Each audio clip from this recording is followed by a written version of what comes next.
Selfitis, la malattia che impazza.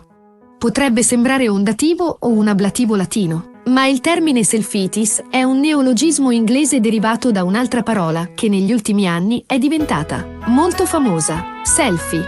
Nel vocabolario treccani.it troviamo la seguente definizione: autoritratto fotografico generalmente fatto con uno smartphone o una webcam e poi condiviso nei siti di relazione sociale. Dall'INGL. D'America Selfie. La mani dei selfie.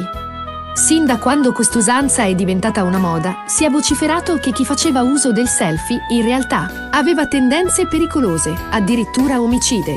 Non tutti erano d'accordo.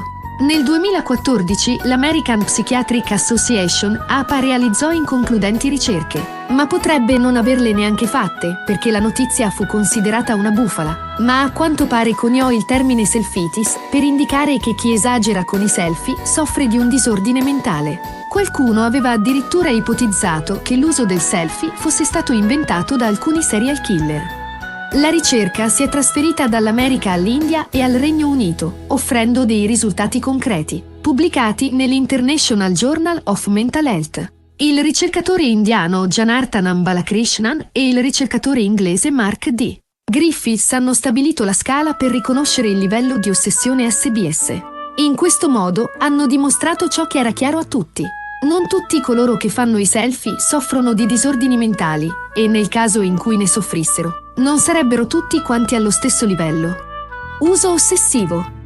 L'uso ossessivo del selfie colpisce maggiormente gli uomini, nonostante per le strade delle località più frequentate nei periodi di vacanza si vedano diverse donne scattarsi fotografie. È possibile che le donne sappiano controllarsi meglio e che l'effetto assuefazione colpisca maggiormente gli uomini.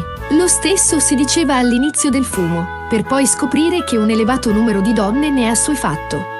Indistintamente dal sesso, sembra che i più a rischio siano gli adolescenti fra i 16 e i 20 anni.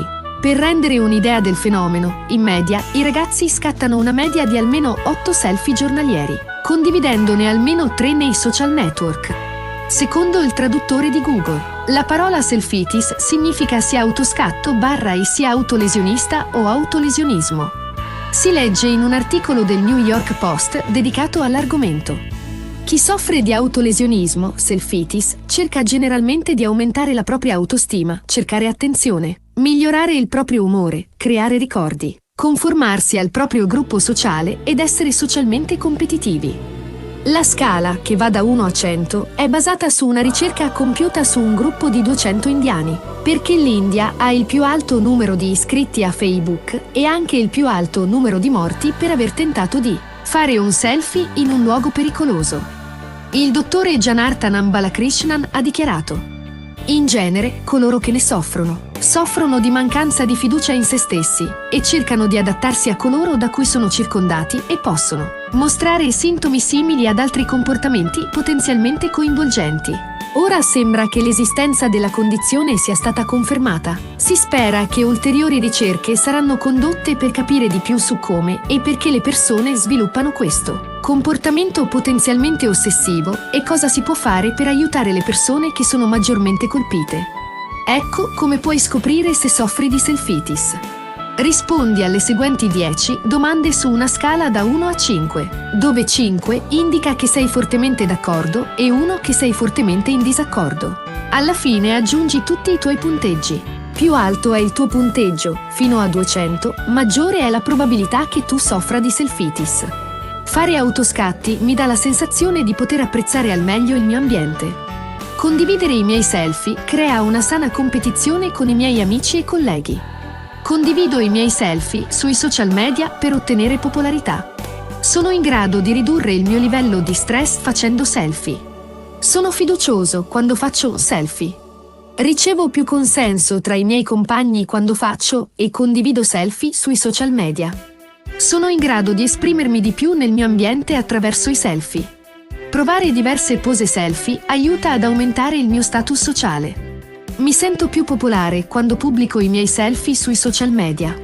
Prendere più selfie migliora il mio umore e mi fa sentire felice. Divento più ottimista quando faccio selfie.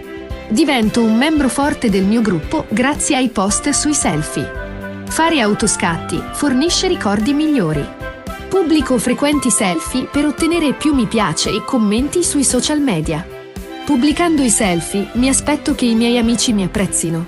Fare selfie modifica istantaneamente il mio stato d'animo. Faccio più selfie che guardo in privato per aumentare la mia sicurezza.